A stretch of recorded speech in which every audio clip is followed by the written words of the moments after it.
What's up, guys, and welcome back to another episode of Skins in the Game.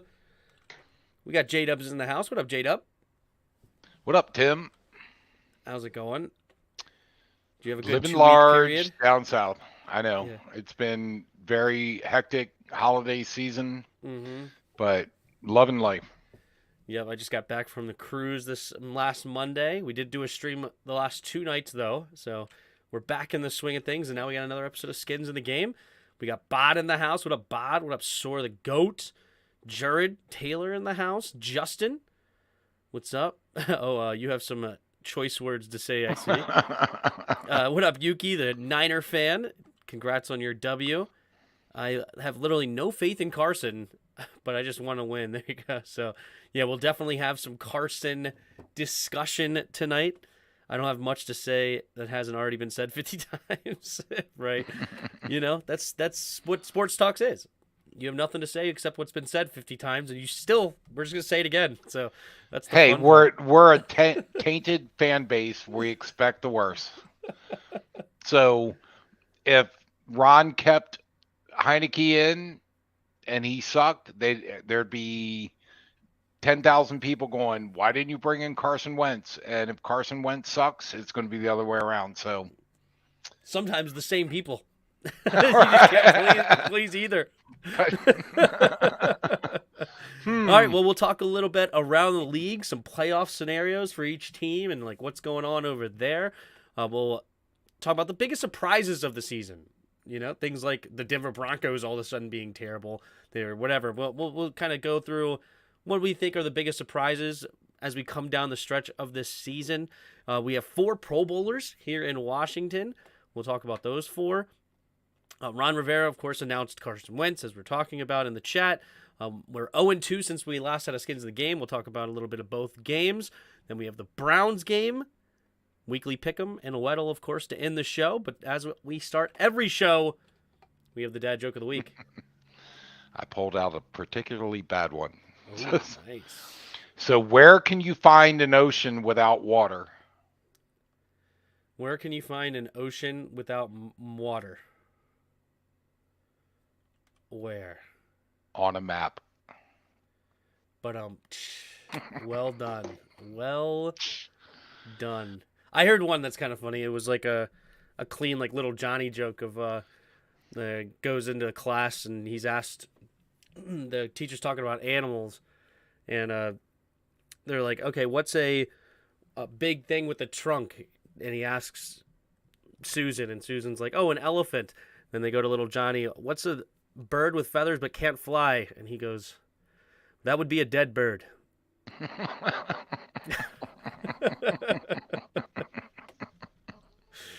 Oh, there you go. You got 2 for 1 this week. 2 for 1 in the cringe-worthy dad jokes. There it is.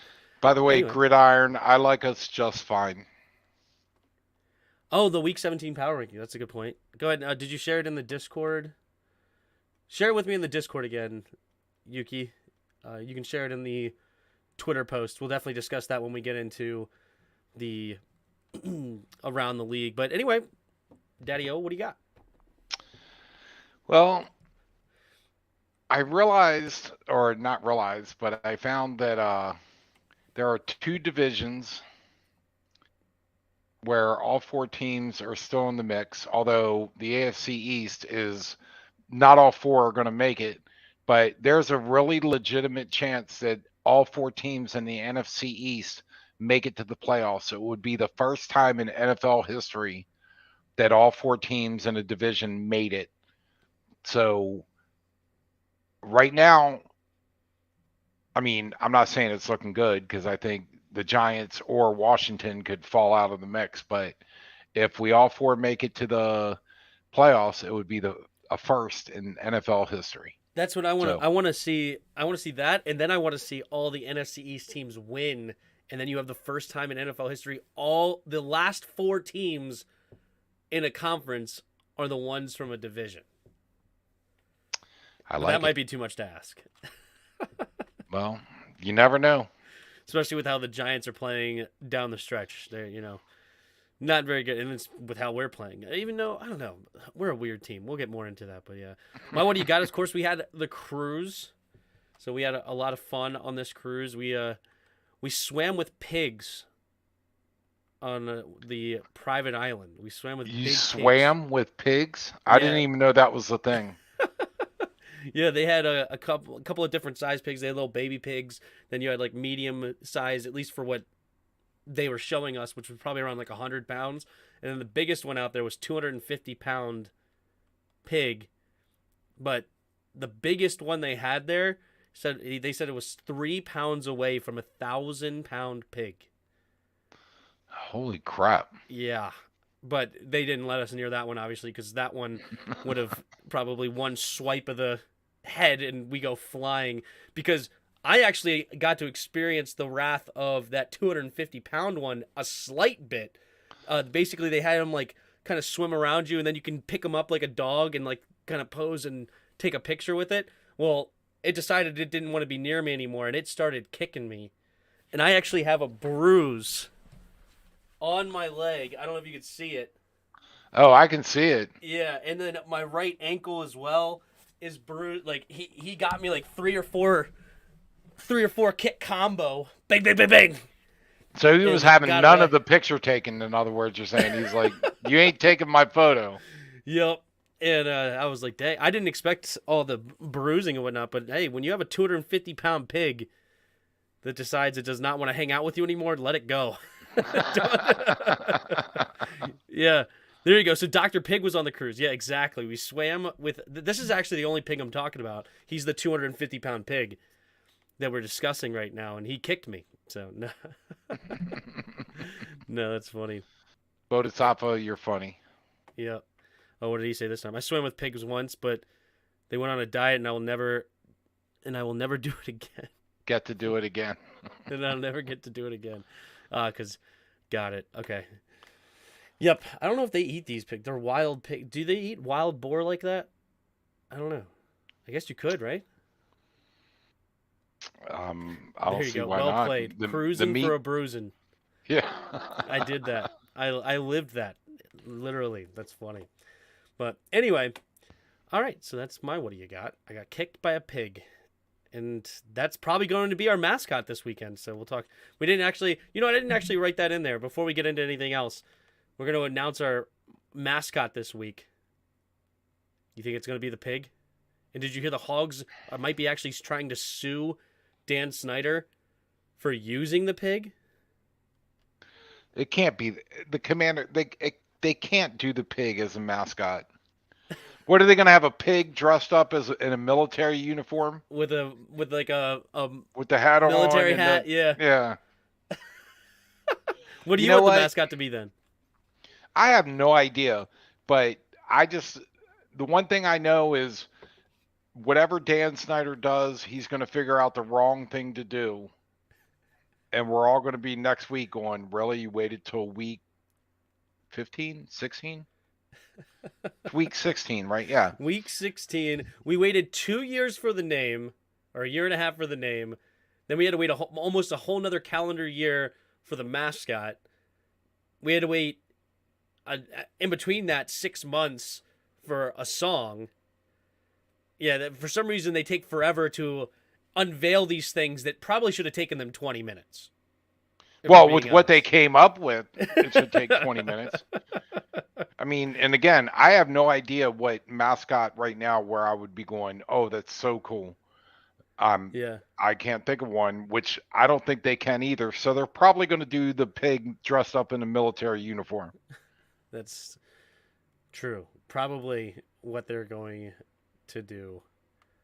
Wait, you shoot a QB ranking. Oh, there's the power rankings. Okay. But anyway. All right, let's go ahead and get around the league. There's a couple of big things that happened this week, and then we'll get into some playoff scenarios. Just to talk about the standings and the power rankings as they currently sit. But Nathaniel Hackett got fired in Denver. Yes. And becomes, I believe I read, only the fourth coach since to not make it through a whole 70s. season. Yeah, make it through his first season. They had so much expectations. Are you surprised by this move at all? No, I think it's the only thing they could do because otherwise they'd have to admit that signing Russell Wilson was a horrible mistake. And so they're going with the, well, we got a coach that's so bad that Russell Wilson sucks. So I think it was the only move they could make other than admit that they just sold the farm for a guy that's a has been. And look, love Russell Wilson in his prime, but, and I know it takes a while to get used to your receivers and whatever, but I think it's the only move they could make to try to save face. Of like, okay, we picked the wrong coach. He's horrible. That's a great point. Yeah, it is the move they had to make. I think it's a good move too. I think Nathaniel Hackett actually did stink. Now, is he to blame for how bad Russell Wilson is? That's a whole different discussion. But I just think he was terrible. Like, he sent him out for like a 64-yard field goal when his kicker had no chance of making it instead of going for a Hail Mary. Or his time management was terrible. His decision making was horrible. Like, and his press conferences were a bit of a joke in my opinion. Like, he just did not handle. Yeah, but my question is how the hell did he ever get the head coaching job to begin with? It's because Did he was hide the it? well, it's because he was the offensive coordinator of Aaron Rodgers and the Packers, and this is why I hate hiring a coordinator, especially an offensive coordinator, that's playing with a Hall of Fame type quarterback, right? The Jets in Miami did it with Peyton Manning's OC, Adam Gase, and he was horrible. Like, you could go down the list of like these guys that are top notch quarterbacks and their OCs get hired because the offense is so great. It's like, yeah, their offense is so great because they have one of the best quarterbacks in the league, if not in history. And what's a coach? And I'm totally drawing a blank. The Dallas Cowboys coach. Mike McCarthy. Thank you. Yeah. Well, Mike McCarthy at least hired two pretty darn competent coordinators in their own right. He hit a home run with that Dan Quinn on defense, and I do think Mike McCarthy's a terrible. I don't think he's a very good coach, but hey, he got two great hires. Oh, I don't know. Kellen Moore is a bit overrated in my opinion, but he's solid. And Dan Quinn was a home run, so good for him. And he's doing well. And he had what, Brett Favre and Aaron Rodgers? No, he didn't have Brett Favre. That was Holmgren, right? Yeah, I don't know if he Holmgren. ever coached Brett Favre, actually. But yeah, anyway. So, but then again, maybe the Packers. Yeah, so the Packers stink this year. Maybe it was Nathaniel Hackett that was actually so great, and that's why their offense was so good. I don't know. Another crazy thing that happened this week, which surprised me big time. Derek Carr got benched in Las Vegas for crap. I just read who was. Somebody tell me in the chat, who did he get benched for? I don't know read his name. And I know what you're talking about, but I can't think of his name right now. So I'm stunned by that move. What in the world do they think they have in that backup? Crap. What, I have to look it up because he's been in the league a while, I'm pretty sure. Derek Carr benched for who? Derek Carr benched Stidham. Jared Stidham. Yeah. Jared Stidham has been in the league for like 5-6 years. It's not like you're getting somebody it's not like you have a young quarterback that you're going to try to see what you got in. Yeah, but you know what? New quarterbacks, teams tend to rally around that for a game or two. So maybe it's to give them a bounce or a boost. I'm not saying it's a good move, but a lot of times coaches will do that. I think Ron Rivera is pulling in Carson Wentz because he wants to just try to stir things up and try to get something else out of the offense. Yeah. And as much as I like Heineke, he doesn't have it. He's got everything but the tools needed to be. No, I completely hear where you're coming from on that. Where honestly, the Heineke luck box ran out, is what basically happened. Like, yeah. Heineke, to me, was never a great quarterback. Like, I always wanted a new quarterback for next season. But I was willing to keep him in there because he does have a bit of a clutch gene. Yeah. Right? When it comes down to it, he's able to make the play when you need it. He did it against the Colts, the Packers, the first game against the Giants. Like, he has that a bit of a clutch gene in him, and he's not afraid of the moment in most scenarios. And he's also lucky as crap. He's a luck box. That well, Minnesota and I think one. right? I Go know. ahead. I think that what Heineke brings is a passion that the rest of the team rallies around. And I would argue that Terry McLaurin made that catch. That wasn't Heineke. That was Terry McLaurin believing in Heineke, like, I'm going to give you 110%. Last week, the catch that Jahan made, Uh-huh. it's like, I'm taking this ball from you. They play for him. Right. And hopefully they can do that with Wentz. But I think what Heineke brings is a passion of, I'm going to give it all on the field. Like McLaurin said, he plays every game like it's going to be his last, and he gives 110%. And God love him for that. But he just doesn't have the tools. All right. Hold that there because I don't want to get into a Washington discussion too much. We are still around the league, but all Oh, great okay, points, sorry. and we'll definitely dive Sorry, I more into jumped that. ahead. Sorry. Yeah, no, you're good. You're good. But it does kind of relate right now to what you're saying with the Derek Carr situation of, hey, we're technically not eliminated yet. Maybe Jarrett Stidham will give us something that Derek Carr's not. I don't know what that would be, but maybe they think he can, and they're going to go with him. Now it's a big thing in the Washington community. Do we make a move? Or so Derek Carr, you know what? I don't want to get into another Washington conversation quite yet. We're going to talk about this in a minute. Actually, you know what? I'm just going to do it anyway. Do we make a move for Derek Carr? No. No. No. I Would want you new want blood. to? Okay, Whether you don't it's want Sam. No, and look, I said that my no was my opinion, not what I thought they were going to do. I to. Yeah. think that if Sam is the guy, I don't know is he, but no, let's stop getting retreads and start finding somebody that can, be a Justin Herbert or a Patrick Mahomes or Josh Allen, Josh whatever. Allen. Yeah. Thank you. Where it's like, this is our guy that is really, really good. We got an amazing amount of weapons on offense. We got to bolster the line, no Yeah. question about it. But we got a hell of a lot of assets, and You don't want to make I a move because his I don't want to contract is retread. stupid. His contract is like $35 million next year and $43 million the year after that.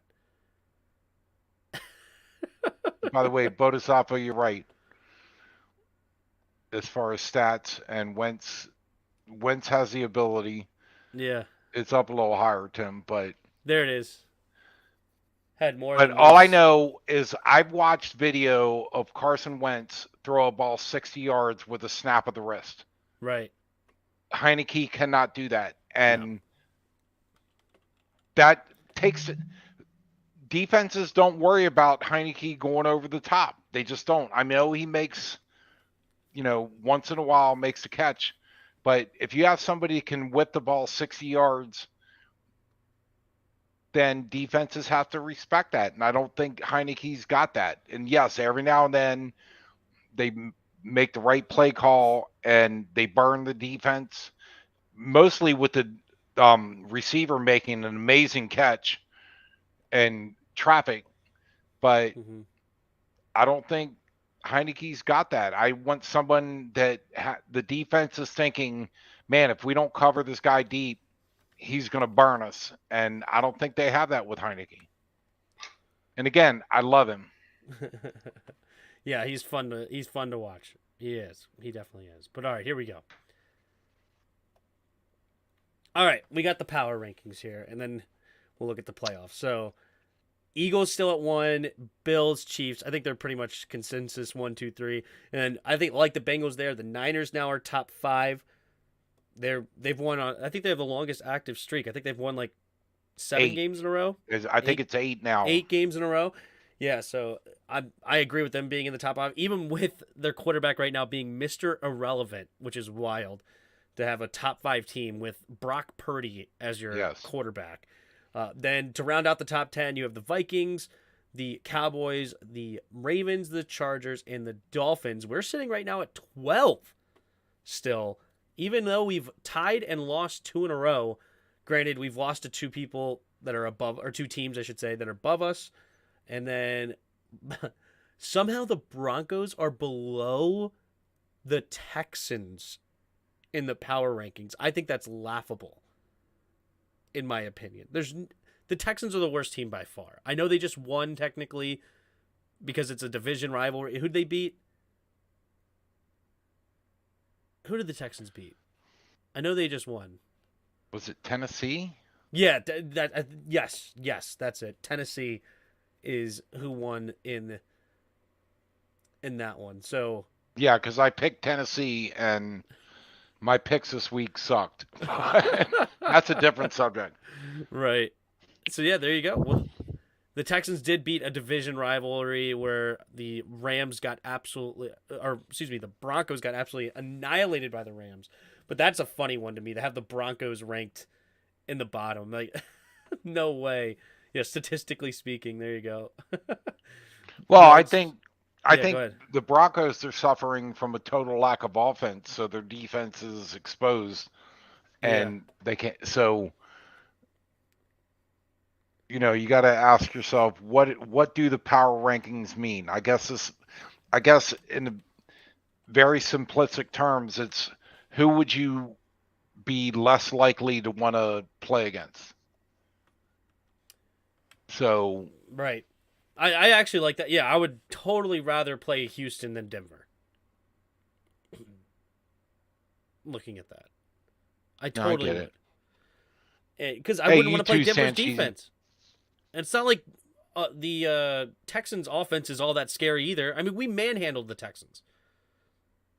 I feel like if we play the Broncos, it's going to be a close game because we're going to struggle to score, they're going to struggle to score, and it's going to be some ugly 13-10 or 17-13 game or something like that.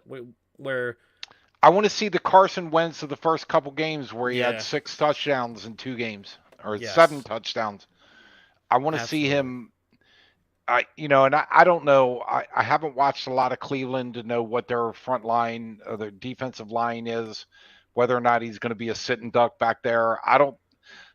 My gut and what I kind of read Uh-huh. is they're not that great, but maybe they are. Maybe Carson Wentz is going to be sitting on his butt and not going to be able to make the plays. But I'd like to hope that he can light up Cleveland and get us, 30 points a game or in this game. Absolutely. Absolutely. All right, you ever use this playoff joint where you can actually like if you pick all the games it'll tell you who makes where. So, in the AFC, we have a division and a heated race with Jacksonville and Tennessee. Jacksonville right now has the tiebreaker. If we go over here, the tiebreaker is to Jacksonville because of head-to-head win percentage. So Jacksonville beat Tennessee before, but their division record, Jacksonville's is 2-2, while the Titans are 3-2. So this division could come down to or will come down to the final game. Either way, because so right now, even if let's say Jacksonville beats the Texans, the Titans lose to the Cowboys, they play each other the final matchup of the year. So Hmm. if Titans win, they become the fourth seed. If Jacksonville wins, they will keep the fourth seed in the conference. And I think it's the same thing even if the Texans somehow beat Jacksonville, if Jacksonville wins that game, they're still in. So no matter what the scenario is, what happens this week, the AFC South will come down to the final week versus those two Hmm. teams, which is I like what the NFL does with that to have all division games the final week. Do you like that? Oh yeah, I think you want meaningful games in December, and usually they are meaningful, Yep, especially that's fair. this year. But sometimes it doesn't work out, but most of the time it does. True. So the fourth seed is completely up in the air. This week literally doesn't matter. Both teams could just take the week off and just wait until next week. Because like yeah, if this happens, yeah, if both teams lose, it just comes down to next week. So just try to get away from this week healthy in I that would scenario. love to have another shot at Minnesota. I really would. That's where we sit right now. I know. So looking here at the AFC before we move on over to the NFC because that's where we are going to care about more. We have right now Miami sitting in the 7th seed at 8-7, and then they have a bunch of teams right behind them with 7-8 records.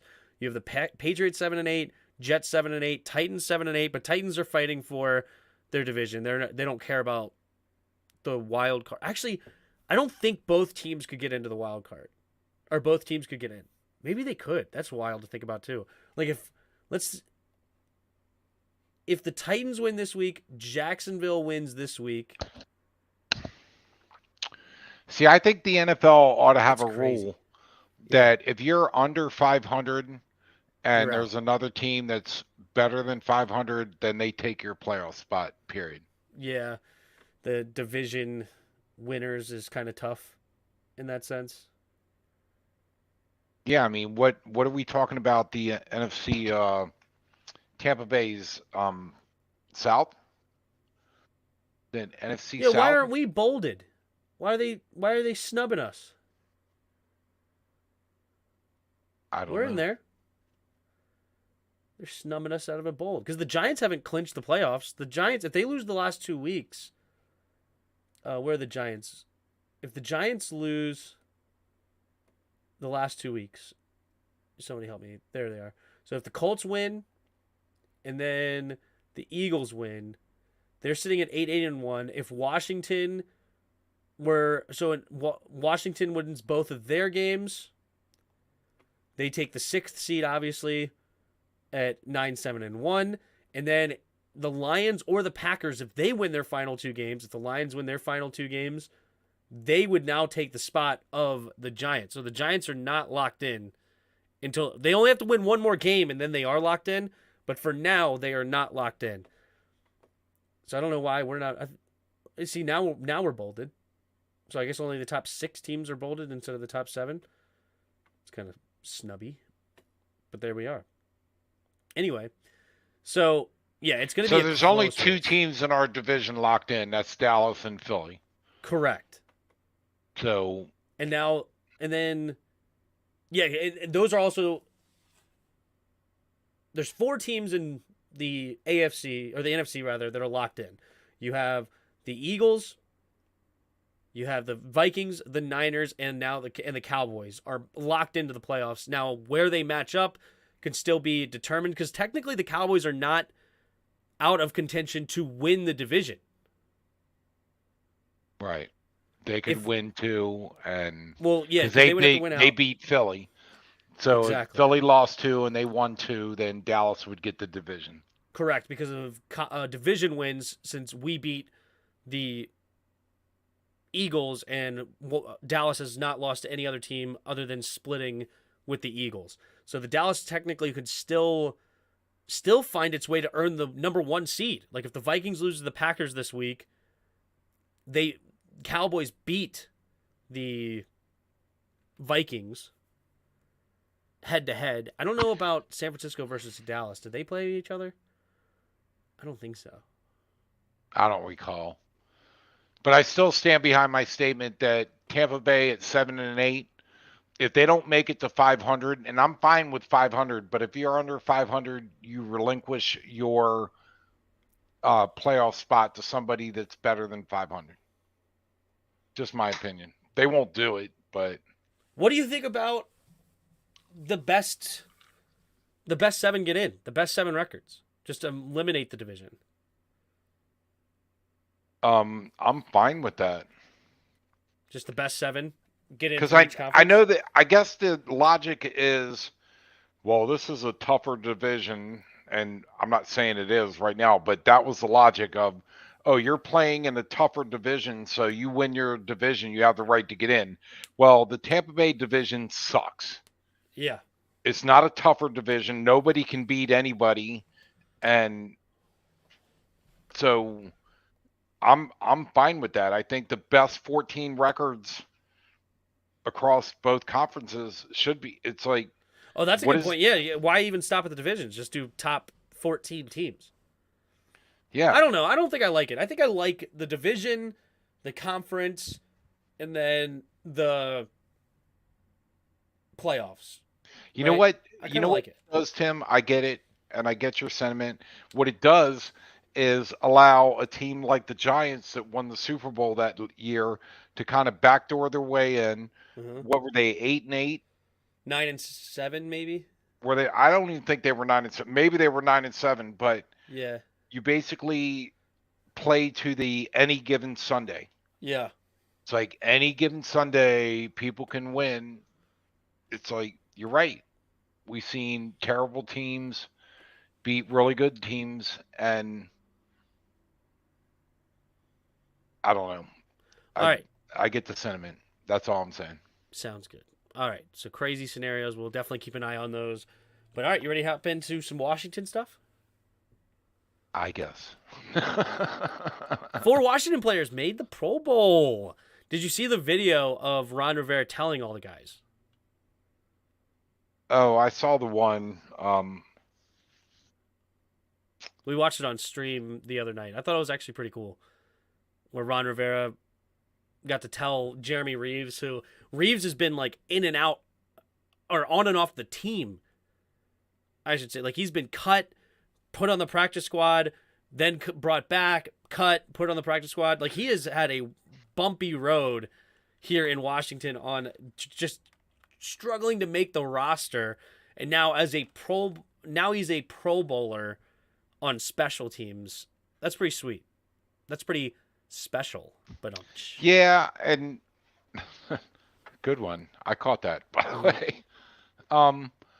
Look, the Pro Bowl, I think, has lost its. I mean, getting named to the team, great, but the whole Pro Bowl thing has lost its luster, and I think MLB, which I don't watch, but they do the All-Star game in the middle of the season, and the winner gets home field advantage in the World Series.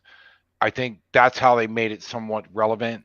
But this is a flag football love fest that, hey, made it to the Pro Bowl, great. But if your team's good, then you're in the playoffs. You don't give a crap about it. Yeah, it is wild that the one that's crazy is T.J. Watt made the Pro Bowl, and I think he only played 7 games. Yeah, he had 6 sacks in 7 games. And by the way, he announced his retirement at the end of this year. No, sorry, no, that's J.J. Watt. Oh, J.J. I'm sorry, you're right. His brother announced retirement, but T.J. Watt made the Pro Bowl, and yeah, it is a popularity contest. But at the same time, Jeremy Reeves is not a popular name. No, I get it. Nobody really knows him. Like Terry McLaurin, okay. Jonathan Allen, yes. But Tress Way, I actually don't know how many Pro Bowls Tress Way has made. But isn't it? It's the fans voting for their. Like you said, it's a popularity contest. It doesn't mean it. I mean, well, there's great. a portion. I think it's multiple portions, right? I think the coaches and players vote, and like that's one section. A group of journalists or whatever, or sports writers vote, and that's one. No, section. I think that's the Hall of Fame that you're talking about, but maybe I'm wrong. Maybe they do that for the Pro Bowl too. Yeah, and then there's like a portion for the fans. Like I don't think like just the fans vote in get to pick the Pro Bowlers. They just get a voice to a percentage voice. Yeah, I get exactly. It. Yep. And so I think there's like a 3-headed monster in there. The Hall of Fame I think is all journalists. I don't think that's coaches at all, or like I shouldn't say journalists. I think it's a group of people. I don't know how you get into that group of people at all, and I don't know what qualifies you to make that decision, but it's a group of people that make that decision on their own. And same thing with like the Baseball Hall of Fame. Excuse me. I think Tom Lavero has a vote. That's writers. Yeah, I think Tom Lavero literally has a vote. Yes. In the That's all. I think the Baseball Hall of Fame is all writers. There's nobody else. By the way, Jarris, you're right. Chase was a beast. We'll get to that, I'm sure, but yep, one thing before we get into it, we're going to we already touched on it a little bit earlier in the Derek Carr discussion. Carson Wentz announced this morning at 8:05 I saw John Keim, or actually, I think it was like 8:06. Jarris shared it in our group chat of John Keim announcing it at 8:05 that Ron Rivera announces Carson Wentz will be the starter moving forward. Do you think it's the right move? And also, retroactively, do you think that Carson Wentz would have won these last 3 games that we've tied and lost the last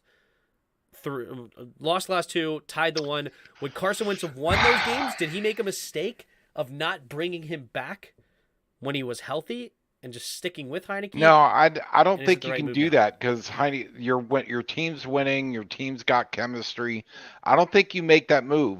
But the last 2 games, I think Heineke's weaknesses have been exploited, Uh-huh. and I think as a coach, you have to say, look, we brought this guy in for 28 million.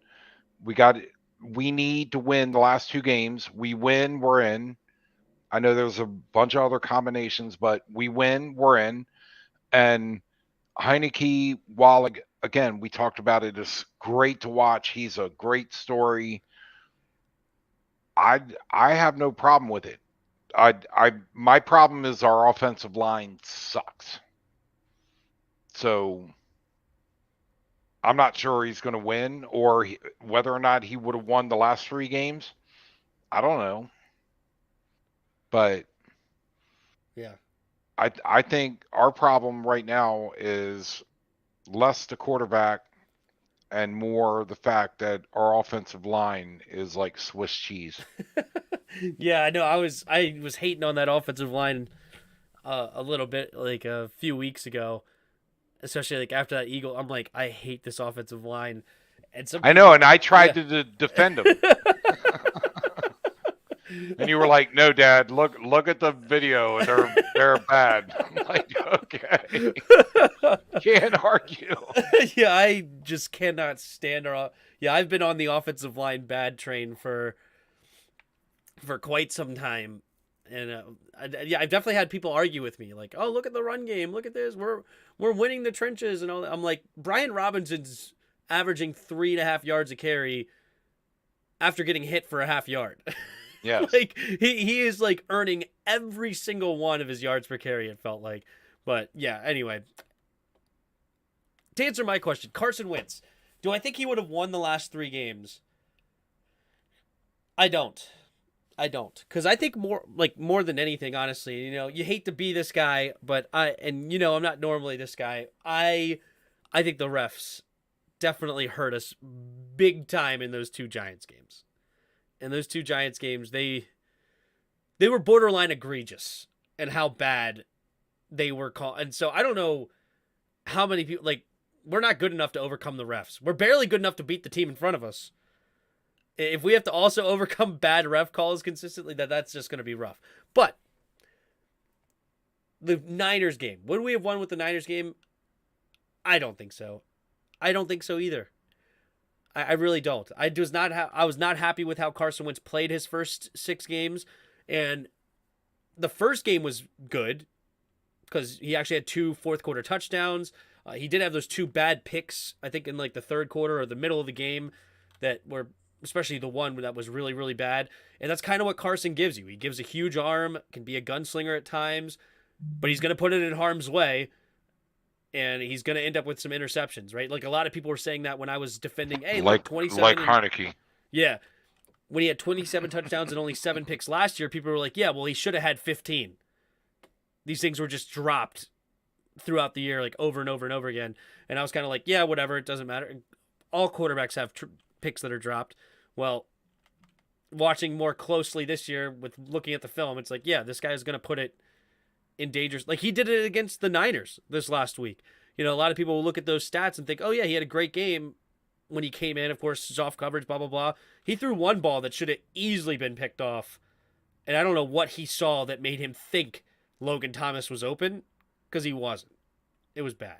But anyway, do Yeah. I think it's the right move? I'm fine with it. I would rather go straight to Howell, personally. I think Howell gives us just as much chance to win the final 2 games, like especially if we do the run first mentality. He's got a strong arm like Carson Wentz. He has way more ability to run than Carson Wentz. He has more ability to run than Taylor Heineke, and he has ability to stay on his feet. Do you think Ron's worried about tainting him with a bad offensive line? Like he don't want to bring him in to a situation where it's a Patrick Ramsey kind of situation where he gets sacked so many times that he loses confidence. You think that it plays into it, or you just think he's like, no, we're paying Carson $28 million. We're gonna let him.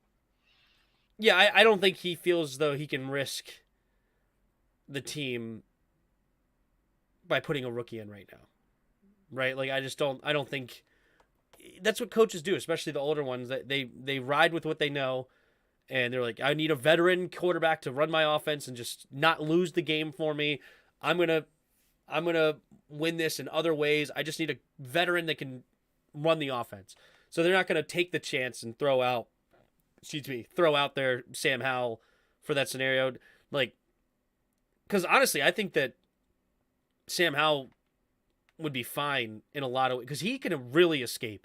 We saw that in the preseason games where the guy has the ability to really actually. I think he almost ran. How many yards did he have in his final year of college running the football? Who am I talking about? Sam Howell. Yeah, but that's a different animal, stats. and the preseason is too. What was he playing against? Third string? Yeah, I'm sure. Yeah, I'm sure he's playing against several backups or whatever.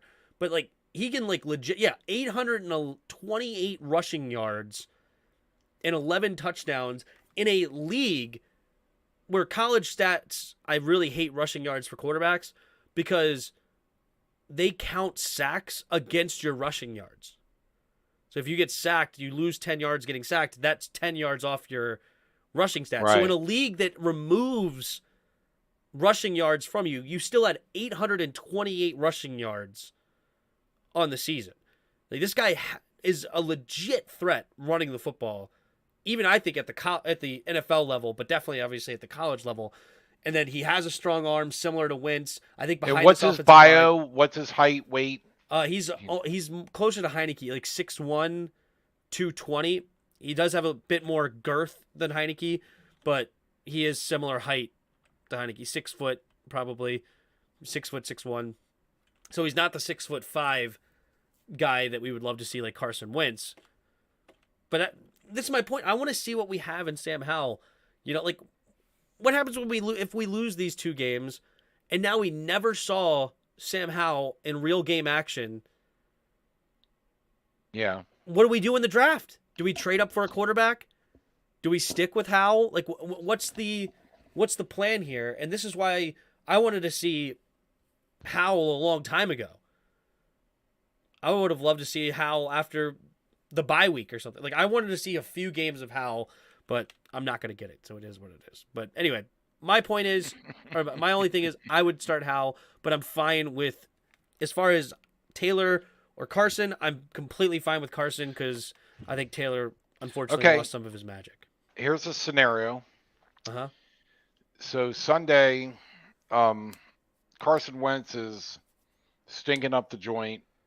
We can't score. We're still in the game. It's like 10-3 or 13-3, and Carson is doing nothing. Yeah. Do you think Ron pulls the trigger, and is it back to Heineke, or is it Sam? Maybe he says, Sam, come out in the second half and let's see what you can do, because maybe it's even a 10-0 shutout at halftime. Yeah. My guess is that Sam Howell's not even going to dress. Really? So it would have to go to Heineke because I don't think Howell has dressed. That's a good point. Well, you know what? I shouldn't say Howell hasn't dressed because Howell probably dressed, obviously, when Carson Wentz was on IR. So Howell was probably the backup at that point. But once Wentz was back, I think, and then before Wentz got hurt, I don't believe Howell was even dressing. Oh, and it's still the rule that if you're the third string quarterback, both the other quarterbacks have to be knocked out of the game for you to, like, you can't pull your third string, even if he did dress, that if you pull Sam Howell out, that means Heineke and Wentz are done, like they're out. I remember that rule. I don't know if that's still a rule or not. I remember that rule being in there, but I don't know if they got rid of that or not. But I could be. Yeah, I don't know either. But I do remember that rule being applied. But yeah, all right. So we were 0-2 in the last 2 weeks since we last spoke, unfortunately, on the cruise. Because all the people behind us suck as bad as we do. But yeah, we still maintain the 7th seed in the playoffs. We were just looking at that. What is your Seattle thoughts on the sucks. loss to the Giants and the Niners? And before actually both of those, somebody else mentioned it earlier. What'd you think about Chase Young, man? The Chase Young return Oh, against Chase San looked Fran. good. Chase was fired I up. agree. I think he did look really good. Yeah. I thought he had no fear of that knee. Like Look, by the he way, looked explosive. I enjoyed watching Chase on the field much better than I liked watching him when they would film him on the sideline and he would pull back his dreads to spit. Remember that how many times did they go to him when he'd be like like I loved watching him on the field. It's like that's where he needs to be, but he Yeah. looked good. And I think the defense, you know, they gave up some plays, but you got to stop turning over the ball. Look, Rod Rivera, I get it. But when you go for it on fourth down at your own 30-yard line, Mm-hmm. I know he listens to the media just like everybody else does. It was like, oh, you didn't use these timeouts. You're not aggressive enough. So he's like, you know what? 4th and 1, we're gonna do this. And it's like, dude, punt the ball, let your defense, because it's a double-edged sword. On the one hand, you're saying to your offense you believe in them, but on the other hand, you're telling your defense you don't. Right. Right? So who do you sell? Right now, I think you got to tell the defense, no, we're going to pin them back so you can hold them. We'll get the ball back again. We don't have to risk that. And wasn't it the Giants game where we get our, no, I'm sorry. I'm thinking of the Tampa Bay game where they gave the ball over to the Cardinals 3 times.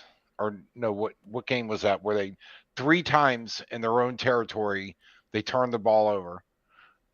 It's like, no, just play the game. You're still in this game. You don't have to take that chance. Right. If you're going to do that, pull a fake punt. But don't line up a running play when they got 8 guys in the box stacked up. Behind a 5th string center. Yeah. Yeah. An It's like at least be undersized creative. 5th string center. We're going to run a QB sneak against one of the best defenses in the league. Yes. Slow clap. Slow clap Yeah. for you, Ron. Yeah. Here's an idea. Everybody thinks you're going to run it up the middle. Fake it and Pitch it. it would be, or pitch it, or even do a naked bootleg, something completely off that Yeah. Kyle Shanahan is not thinking about. Like they're not going to pull this shit. Although chances are they would, and San Fran would be all over there with like 5 guys. Yeah, I don't know. I would have just gave it to B-Rob if I was going to go for it. I mean, he's shown consistently that he falls forward on those 4th-and-1s, 3rd-and-1s, 3rd-and-2s, or whatever. I would have given it to my big man that I drafted for this exact scenario. We need it. No, that's It's a good 4th point. and 1. We need it. Give it to me, baby. Let's go. You know, like, I don't know. How is there 5 centers on the roster? I'm pretty sure this is the 5th center. Am I crazy? We had Chase Rouillet, Tyler Larson, Nick Martin. So 4th string center? Or am I missing one? Do we have another center starting at all this season? Or is those the only I 4? don't know. By the way, Jordan, you're saying exactly what we're saying. What's that? If you're I going to liked go it. for it, yeah. Yeah, but why do a QB sneak? Yeah. When everybody on the 49ers defense was in the middle. Yeah. Like I said, if you're going to do that, did they spread it out at all? I don't think so. Put 2 wide receivers out, put a slot receiver out, spread the defense out, get them thinking about a bunch of different stuff, and then sneak it. But don't line up everybody piled in the middle, when every one of the 49ers is on the line. I look, and I'm a schlub on the couch. Your uncle always likes to say that. Yeah. We're a schlub on the couch, and I could have told you, if you're going to do that play, make the defense think you're going to do something else. But did they have any wideouts? I don't think they did. This is a great point. If you want to run a QB sneak, I think we've done this before and it worked. Put Heineke in the shotgun, have Logan Thomas as your tight end, motion him over, then he lines up right underneath, takes the snap, and uses that huge frame. I don't think he's 6'7", but he's, 6'5" or something? Huge. Way bigger than Heineke. He's big. Yeah, exactly. Like bigger than Heineke. Why not? We've done this exact same thing before. Yeah, it was definitely frustrating. Very frustrating. Well, and like I said, I feel like Scott Turner felt like he was doing something that the defense didn't think he was going to do. Right. That's what I think that's his mentality. Maybe I'm wrong. But you don't do that when every single one of the 49ers are stacked on the line. Yeah. You got to spread it out. They all pinched him. Yeah. In that scenario, and it was terrible. But like I said, 3 wide receivers, make them think. You got to come up there with the idea the defense is thinking, oh my God, 3 guys on the left. What are they doing? They're going to do something, and then you get the defense guessing, and then you do the quarterback sneak. But they lined up when everybody and their brother knew they were running it up the middle. And it's... another frustrating one was that failed 4th and 1 on the goal line. Oh, yes. I'm so mad about that play. It was one of the more frustrating ones. It wasn't the most frustrating, but... Again. We literally ran it to the right side of our line when we only had 3 blockers and they had 4 defenders, and we decided not to block one of their most highest paid players, the best linebacker in the league, Fred Warner. Yeah. We just don't block Fred Warner on a goal line play. And we're expecting Antonio Gibson just to run through the best linebacker in the league? And again, why Gibson? Why not Robinson? Because Robinson would have had a better shot because he can carry players. But yes, it's the play calling. And look, I don't know what's going through Scott Turner's mind. I know, again, I've had conversations with your uncle that it's like maybe he thinks like the quarterback can't run this, or this. And it's like, I call bull. Yeah. Let's just say I call bull. It's like, no. He is off 1 beat or 2 beats on what he thinks he's doing to the defense. And the defense does not look like it's confused at all. So you need to come up with some other plays. This is how I felt watching film, and it's so true. Tim, we didn't block Warner even once the entire game. Nobody even looked at him. He was like Captain Invisible. I'm not kidding. He is not joking. Like, I mean, he might be a little bit over-exaggerating as far as, like, literally we never blocked him, but it was uncanny how we did not block the number 1 linebacker in the league and expected to run right to him. By the way, Justin, thanks for having my back. I appreciate it. Yeah, there you go. He'll finish it for you. Yeah. I felt like I had to be politically correct. Politically correct. I don't know if that's politically correct.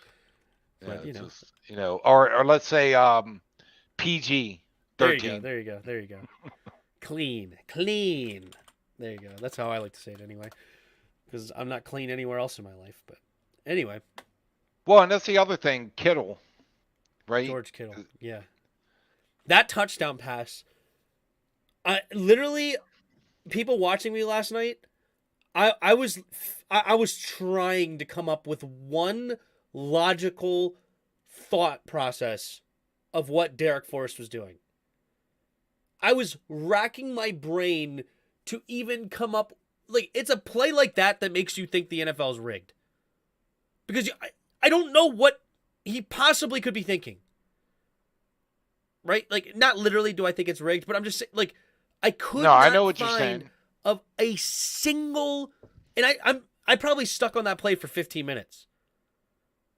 I'm like, did we call, like, at first I thought we called maybe like the cover 2 where the corners drop back into the safety spot and you kind of bring your safeties up to fool the defense into thinking, you know, oh, the safety's coming up, so we have no safety help over the top or something along those lines. But both the corners dropped back into cover 3 and just left the middle of the field wide open. Like, George Kittle saw Derek Forrest just dive down. It wasn't even a play action. I don't know why he was looking in the backfield. I have no idea what his thought process was. But there Look, was no how play many play? action. Yeah. I'm sorry, but how many plays in that game was George Kittle not covered? Like, and then the announcer's going, "Oh, he snuck into the secondary, he found a weak spot." It's like, no, dude, you know how big of a player Kittle is on their offense. You have a linebacker or somebody on him on every play. He 100%. ran so wide open where the camera on him didn't even have a defender in the view. Well, he wasn't even, you know what's funny? He wasn't even supposed to run that route. If you watch the replay again, he caught the ball and then the receiver caught him. Yeah. It was a post route by the receiver.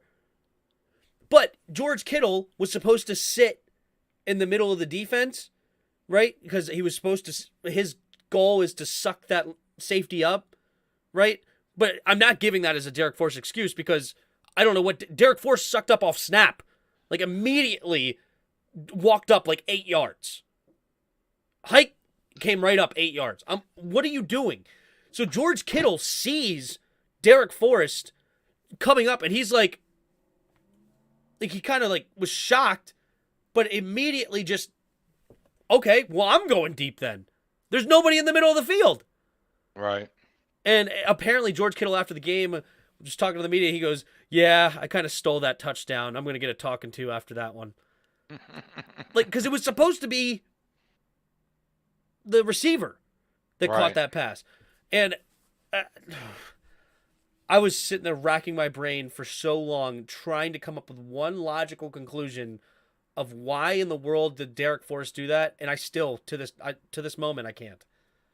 It's been 24 hours and I cannot. It was so bad. I couldn't believe it.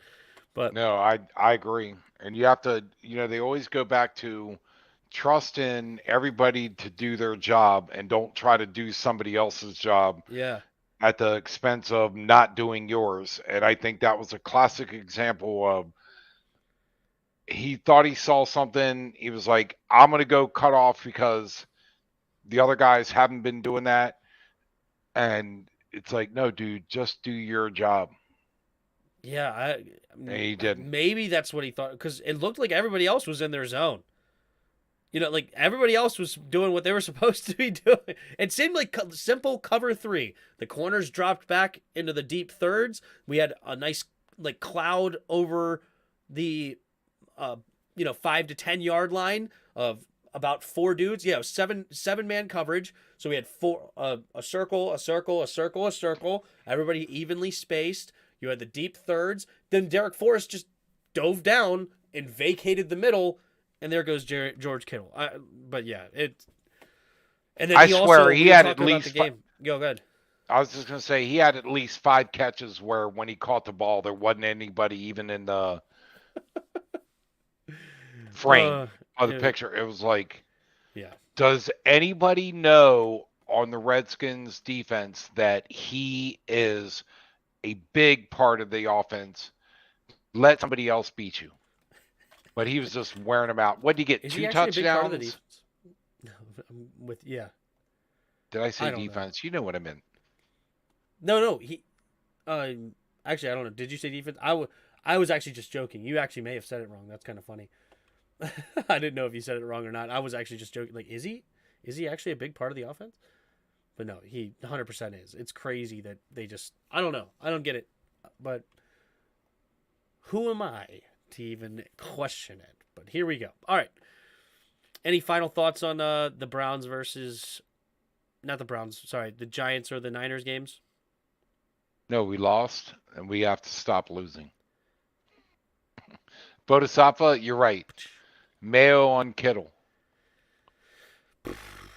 David Mayo and Kittle. That's a bit of a joke, but we did that. We actually did that. The sad part is I didn't even see him. He was on him. He was so far off of him. All right, let's go ahead and move forward to this Browns game then. All right. So, just looking here at the 2 injury reports real quick. You had their guard did not practice, but just rest. Same thing with Myles Garrett and Amari Cooper.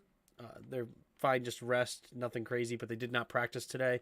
You have Jadeveon Clowney limited in practice with a concussion. You had another limited in practice with a John Johnson, their free safety, with their thigh. Jedrick Wills, their tackle, did not practice today. He has a back problem, apparently. Then Denzel Ward, Wyatt Teller, Kareem Hunt, Jordan Elliott all have like some sort of injury tag, but they were all full participants in practice. So it looks like they're relatively healthy coming in. I do think they have a couple of linebackers on IR, if I heard that correctly at some point earlier listening to the radio. But hopefully we're not getting them at the right time as far as health is concerned. As far as us, we have Chase Young. He apparently is on the injury report with an illness. I'm sure he'll be fine. It's right now he's listed as questionable, but I'm sure he'll be fine by Sunday. Antonio Gibson with his knee and ankle. He's questionable right now. We have Tariq Castro Fields, or kind of our slot corner that we that we signed. He's on IR, but he is expected to return week 17, so he's coming off IR. Andrew Norwell right now is questionable with the shoulder. I hope he does not play. James Smith-Williams is questionable with a concussion. Shaka Toney is questionable with an ankle. And Amari Rodgers coming off IR and expected to play in week 16 with his knee injury. So those are... And then Cameron Curl is also questionable as well, and Sadiq Charles questionable. Curl ankle, Charles concussion. So there's those. All right. Any thoughts on this game before we get into keys to victory? No, I just wanted to say, and I saw someone say we should go after Carr. Robert said this. Let me try to put this in my perspective. Okay. Why don't we go after Patrick Mahomes? Why don't we go after Justin Herbert or Josh Allen? Why is that? Because those teams are not giving them up. Yep. If you're going to go after Carr, the reason why you're going to get Carr is because the other team thinks we can't win with him. So stop going after the retreads. That's all I'm saying. So move on.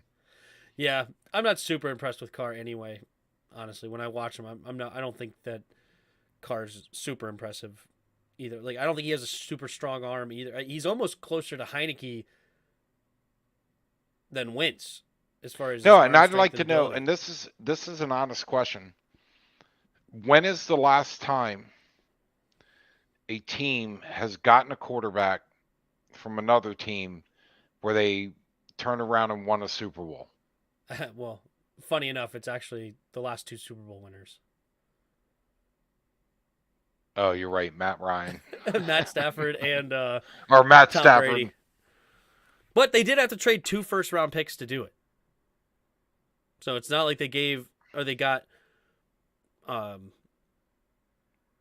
It's not like they got somebody that's really cheap, but yeah, it's actually the last 2, which is funny enough. But Derek Carr's not Matt Stafford, and he's not Tom Brady either. And then Broncos got Manning. By the way, Tom Brady's not Tom Brady anymore either. Well, we'll see what happens once he gets to the playoffs. I think he's gonna make it. He's got somebody this week. The Falcons? No, the Panthers. I think the Panthers play. I think they play the Panthers actually. And that's gonna be, yeah, they play the Panthers. Winner of that game probably wins the division. It's a big game, so we'll see if playoff Tom shows up for this one. He's got 4,100 yards, almost 4,200 yards, but 21 touchdowns, 9 interceptions. But their offense has not looked all that great because I don't like their coach, honestly, at all. I think what's his name? Byron Leftwich is pretty. Oh, apparently meh. Jordan's a Kirk lover. Jordan I've been a fan Wickline. since Washington, or for Washington since 07. Our only franchise QB I've witnessed that has played for 3+ years has been Kirk Cousins. Kirk's looking solid this year, man. You see that 33-0 No, comeback? he's got it. Yeah, and you know what? Their running back got hurt. Jonathan Taylor. Yeah, and Jeffries is just Jefferson. a stupid Jefferson. Oh, I'm sorry. Justin Jefferson. Yeah, he's just insane. makes stupid catches to Kirk Cousins. Just let me throw the ball up 10 feet within him, and he's going to make a catch. And Kirk's the guy running that deep. That's fine. Pay Kirk $35 million a year and get him back here. Go ahead.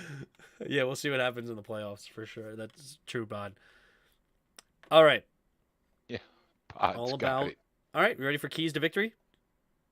Enlighten us. All right, here's my keys to victory. And the first one, if you don't know it, you're living under a rock, okay? It's all about Nick Chubb. We have to slow down Nick Chubb. That's what their offense runs through completely. When he gets going, he's leading the league right now in rushing yards, I believe. The dude is an absolute stud. Have to focus in on Nick Chubb. We have a really solid run defense to deal with it. Let's bring it for Nick Chubb, all right? If we do not chip Myles Garrett all game, I'm already so mad at Scott Turner. He's made me so mad. But please learn what you didn't do with Kayvon Thibodeau and what you didn't do with Nick Bosa. You know, the guy leading the league in sacks. Let's just unblock him, basically, or one-on-one block him with Logan Thomas. Do not do that in this game. Chip Myles Garrett and double team Myles Garrett all day long, or run away from him. Do whatever you got to do. Do not test Myles Garrett, all right? Especially not one-on-one with a tight Or end. run right at him. Yeah, exactly. That confuses them. They're used to chasing plays. Run right at him. Oh, yeah, there you go. Yeah, one-on-one blocks, too, with your tight end. Keep the same run-first mentality. Everybody's been saying it throughout all of the stuff, and I agree. Do not now think, oh, I have Carson Wentz. Now I could become a 45 to 50 time passing team again. No, you have Brian Robinson. You may have Gibby. If not, you have Jonathan Williams. Lean on that run game still. Slow down the pass rush. Work on the play action. And then hit your chances deep. Keep the same run first mentality. Number 4. Derek Forrest needs to take better angles if he's going to play the deep safety. All right? Quit giving up huge plays. He was horrible. We talked about it. We touched on it. I know me and you talked about the play before the show with that 71-yard touchdown run, and we just talked about the Kittle. Those lay on the hands or feet or shoulders, whatever you want to say, of Derek Forrest. Don't give up any more big plays if you're going to be that deep safety. Number 5. We paid a guy $23.5 million. And I saw times where Terry McLaurin was man up, mano a mano, no safety help over the top. Like the safety's literally shaded to the other side with the corner in his face. Carson, if you see that, hit the helmet, hit the thigh, I don't know, do something, and you throw Terry McLaurin the ball. Yeah, Give him an Robert opportunity. made a good point. Wentz has been very hesitant or blind to throwing it to McLaurin. Yeah. Like, if you see him one-on-one with no safety help over the top, there's a reason you paid this dude $23.5 million. It's because he could go up and go get it. He also could create separation. He's got great hands. He's got toughness through the roof. He's got tremendous speed. Get him the football if you see one-on-one. I don't care if it's a slant. I don't care if it's a deep route. I don't care if it's back shoulder. I don't care what you have to do. Give him an opportunity if you see one-on-one with no safety over the top. Do not let the Browns get away with that nonsense. And that's my key number 5. So those are my 1 through 5 keys to victory. If you don't agree, you're wrong. You're up. I just say we score more points than them. All right, let me pull up the. That only works 95% of the time. Yes. All right, hold on. Let me pull up my the pick'em.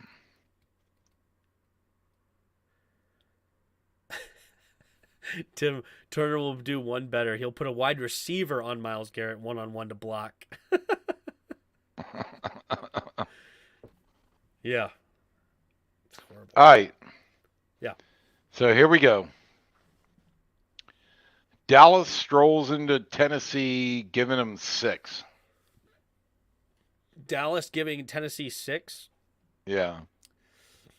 Give me Dallas. Dallas really wants this win because they technically still have a chance at that number 1 seed. Yeah, but all right, I'm gonna do that. But and remember, as I said, Titans don't care about this game. Win or lose, it all comes down to next week. So this game literally does not matter to the Titans whatsoever. Meanwhile, it actually does mean quite a bit to the Cowboys. So I think the Cowboys come out ablazing. Okay. Not arguing. All right, so Atlanta's at home. Arizona rolls in. Atlanta's given Arizona 3. Is Kyler Murray's out? I think he's still out, yes. All right, give me Atlanta. I'll root for Desmond Ridder. All right. I know. I hate to make that pick, but I can't argue with you. So Detroit is hosting Chicago, giving them 6.5. Detroit to Chicago, give me 6.5. Give me Chicago. Yeah, I was thinking the same thing. Chicago with what's his name? Fields. Yeah. Yeah.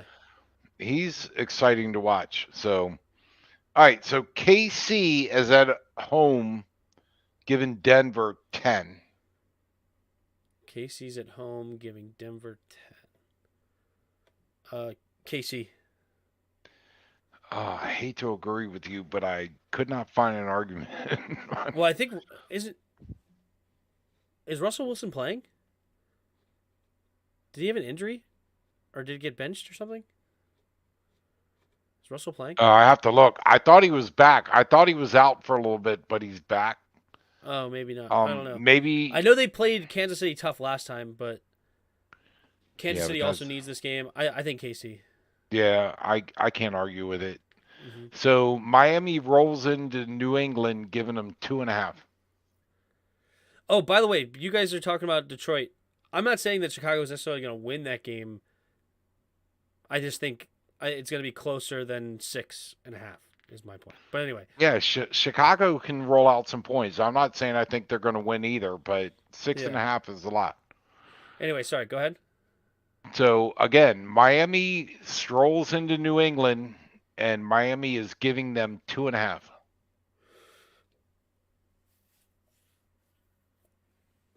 Does Miami turn it around? They're lost like the last 4 or something like that. Yeah, but New England is not lighting it up either. That is a hard game to pick. I agree, but New England's at home too.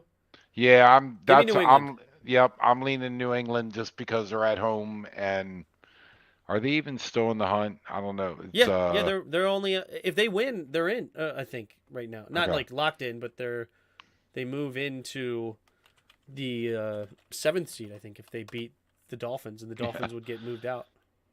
But Asafa, you're right. New England stinks, but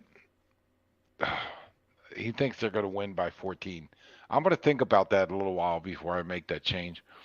All right, Giants are at home, giving Indianapolis 3. By the way, Knowles, what's his name? I'm going to pick the Giants. Yeah, what's his name? Knowles. Foles. Nick Foles. Thank you. I knew Knowles wasn't right. He looked horrible on Monday night. Yeah, he did. Like lost. So can't argue with that. So Philadelphia is at home, giving New Orleans 5.5. Philly? You said? Give me Philly. Philly's given 5.5. I know the game still matters, so yeah, they need it to lock up first place. All right, so this is interesting. Mhm. Tampa Bay's at home, giving Carolina 7. Tampa Bay's at home. Good Carolina. 7? Yeah, No, Carolina. I'm 100% with you. It's like, nope. All right, Washington's giving Cleveland 2 at home. I'm taking Washington. You know Yep. that. End of Uh-huh. story. So Jacksonville is in Houston, giving them 6. Jacksonville. Yeah, I like Jacksonville. Doug Peterson and Trevor Lawrence, man, they look good. Mm-hmm. And he just seems to see the field. So San Fran is strolling into Las Vegas, giving them 4.5. Uh, I would take San Francisco by 30. Yeah, I was like that. That has a smell test. That's one of those ones. And by the way, the Is smell that test I real? told this is Yahoo where my pick'em is.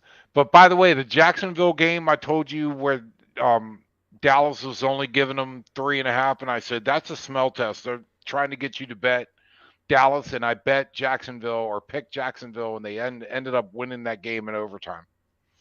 Jacksonville beat So Dallas? yeah, Dallas was giving Jacksonville 3.5, Yeah. and they ended up beating them in overtime. Like the interception, they intercepted Dak Prescott, and but anyway, that game that has a little bit of a smell test, Four but and a I'm still half? yeah, that's what I'm saying. That's gonna change. Right now, I'm looking at my sports book right now, and they're minus 10. Well, first of all, finals going to be tomorrow. Um, they do the final one. This is Yahoo Pick'em, which is Yeah. what I do. But 4.5 actually has a smell test where maybe I should pick Las Vegas because they're trying to sucker you into it. But we'll see Yeah. what the final is. So anyway, Seattle is at home, giving the Jets a whole big 1 point.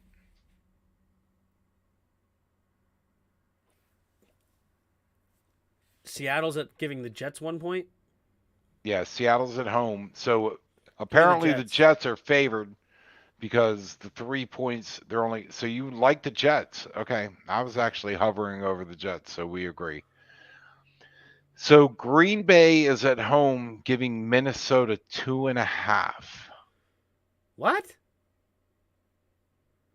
I think Green Bay's coming up. I think Green Bay's on a mission to get to the playoffs so they can lose.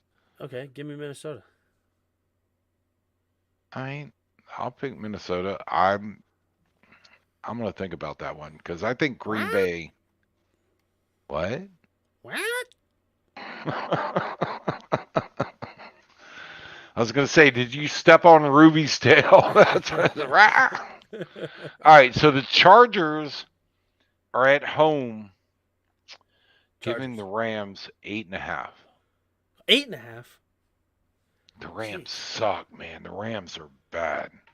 No, they just crushed Denver 51-14. Give me the Rams. 8.5. I'll take the Rams. Oh, the Charger. I have to think about that, but yeah, I agree with that. I'm good with that. So Baltimore is at home, giving Pittsburgh 6. Pittsburgh. Yep, already had it clicked. Mm-hmm. And then Buffalo is venturing into Cincinnati, giving Cincinnati 1.5. What does Buffalo have to play for right now? Neither. Well, first seed. Actually, if Bengals win, Bengals would then jump the Bills in seeding. So Buffalo is number one right now, Buffalo's but number one right now. Chiefs are number two at 12-3. Both of them are 12-3, but Buffalo beat them head to head. Bengals win, they would jump Buffalo for the number two, and then it would depend on the Chiefs versus Denver and Raiders, the final game of Chiefs will hold on to the number Buffalo's one seed or been what, not. and I take full responsibility for the fact that Buffalo is not that good this year, or not as good as I thought they were going to be, because I said in the beginning of the season they were the team to beat, and they've been working me. I pick them, they suck. I pick against them, they blow it out. So give me a call. Buffalo. All right, I like it. All right, so that's the game. That's the That's picks. gonna be a great So game to watch, though. That's top notch. Is that the Monday night game? that is, yes, Nice. That's gonna be a the last great game game to of the week. watch. That's awesome. I would love to watch that. I'm glad that that's gonna be a Monday night game we'll watch on here for sure. So when do you think we'll see the team sold? I'm guessing February. It wouldn't be done until March because that's when they vote. Don't we have a dollar bet or something About on when that? the team sells. Yeah. Didn't we make a bet like that at some point? I gotta go back and look at it. I think we made like No, I $5 recall. I if know it's what in you're talking March, about. and $1 if it's before the draft. I win, and then if it's after the draft, you get $1, and then if it's after the season, you get $5. I think. All right, Something did you like write this down? I know exactly what you're talking about, but I can't remember the that. I didn't details. write it down. I didn't write it down. But we'll talk So about it just pay me the dollar when you owe me it. later. Sounds good. Sounds good. All right. It's at Buffalo, right? You said that? No, hold on. They are at Cincy. Oh, it's at Cincy. I still take Buffalo. It's fine. Yeah. Somebody in the chat asked. All right. Allen's elbow is injured. I bet he gets surgery in the offseason. Potentially. Maybe. We'll see. I don't count the Bengals out at all, though. I think that'll be a great Monday night game. One of the best yet, maybe. Like that should be an awesome game, theoretically. Would new owners keep Ron? Yes. No owner is going to change the team that quickly. Ron will have one more season. 100%. 100%. All right, let's play Weddle and get out of here, huh? Yep. All right, who are we starting with? Logan Thomas. What did I say? Somebody We asked? didn't do it. Oh, Justin asked. I'm sorry. Yeah, Justin did ask. I'm just a somebody. I'm so sorry, Justin. No, I'm so sorry. no, Justin, you need to look at it as I am a somebody. Yeah, you are a somebody now. You're the body of some. You're not just Bang. a somebody, you are a somebody. Yeah, there you go. We know. It's all good. All right. What are we starting with? I told you, Logan Offensively. Thomas. Oh, Logan Thomas got it. We haven't started with him before. I try to switch it up. Tight end. He is listed as 6'6". Fair enough. Somebody was saying that he's like 6'6" and 3/4. So we have a tight end, not in the NFC, not in the AFC East, but it is in the NFC. Excuse me. Let's go with 6'6" tight end. Let's go with Cameron Brate. Nope. So he's number 85 or number 6. It's not in the NFC South now. It's either the North. Is it TJ Hawkinson? Oh, is it? Nope. It is the NFC North, though. It's a young tight end. So we have Green Bay. Is it? How old is Cole Kmet? Bang. Don't know. Got him. Got him. See, I delivered the pitch. Yeah. Tim hits it over the fence. So. All right. All right. I say we go to the chat to pick the first player on this. Pick the next one. Somebody in the chat. First one in the chat. Next name. Let's go. If you're in the chat, give me a name, and that's what we're going to ride with. For Weddle. Come on. Somebody respond. They'll get there. It'll happen when you least They're expect thinking. it. They're like, what's an NFL player? All right. Naheem Hines. That's a good one. I like that. I like that one. right. Peter said Andrew Norwell, so I'm going to do that one second just because. Don't know if that makes sense or not. Oh, we Okay. got a couple. So NFC East, It's not a guard. It's not a running but it's back. It's offense, tall. right? Oh, it's number But it's 69 all. or number 70. What But that's about offense, like right? That offense. It's not offensive guard, but it means it's offense, correct and because it's it's yellow? not Yes. Washington. Is it Tyler Smith? Nope. It's not a tackle. So it's either a tight Six end. six. It's not Dallas. No, it's got to be a center. Is it? Why But does it have six to six. be a Kelsey's center? not 6'6". Why does it have to be a center? Because it's number 69 or number 70. Oh, So it good wouldn't be call. anything else Sorry, I other missed that than. part. So, who's the centers for? It's not Jason Kelsey. I'll just put that out there, but it's not. It's not him because I knew he was short. So Oh, it's it's Philly's Philly, backup NFC center. East.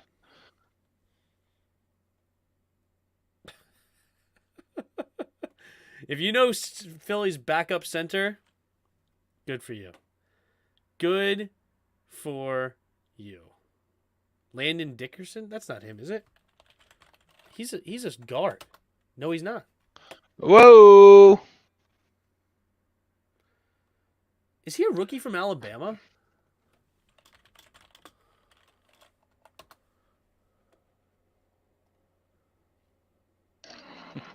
Yeah, he did play for Alabama, but he's not a rookie. He's a second-year player. Peter, Okay. yo, this shit is hard. Hey, we nailed him pretty quick. That was what, 5 guesses? Yeah, I did not. I did not remember Landon Dickerson though. I knew he was from Alabama. I knew who he was. He's a second-year player though, not a rookie. But there you go, Landon Dickerson. Bada bang, boom, All boom. right, so the game on Sunday is 1 o'clock. Church on Sunday, 10 o'clock. Yeah, it's 1 o'clock. What's it? I And was I just kidding. know the next week the Dallas game is TBD right now. I think they might Oh what do yeah, they all call the it? games on the final week are to be announced because or to be determined because it all depends on like what games matter and No, what's going and to be I'm thinking that flexed. I Yeah. know, and I was thinking that especially if the Redskins win this week, that we might get shifted to prime time. Um. There might I be think other we are ones. going to play in the 4 o'clock hour. Yes. Good. Uh. Jeez. Oh gosh. I What? just read the chat. Justin. And then God, the people's sense of humor. Although I laughed, so I really have to say.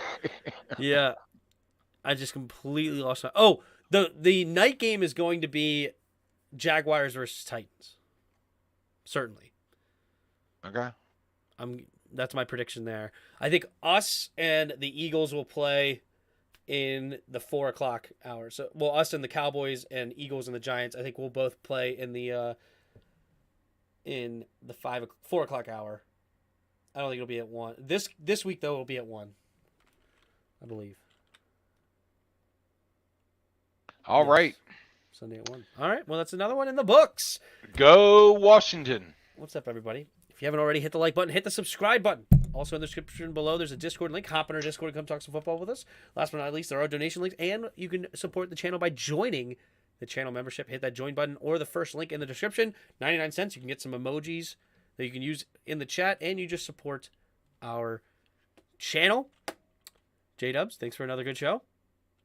Hey, thanks for everybody hanging out with us. Always fun. Always fun to point out where Tim's wrong. I don't get to do it very often. But hey, now we're back tonight because I was never wrong, even when I was wrong. Okay? Never. Wait, I have to do it this way. This way. Yeah. This guy. All right. Hey, now we're back next week. We're going to start getting in a routine, and I really hope we're talking about a win next week. Me too. That would be fun. It will. All right. Until next time. See ya! All right. Ooh, pop my toe. All right, I got to run. I'm hungry. Wait a minute. We had sushi. I always get hungry like an hour and a half after I eat sushi.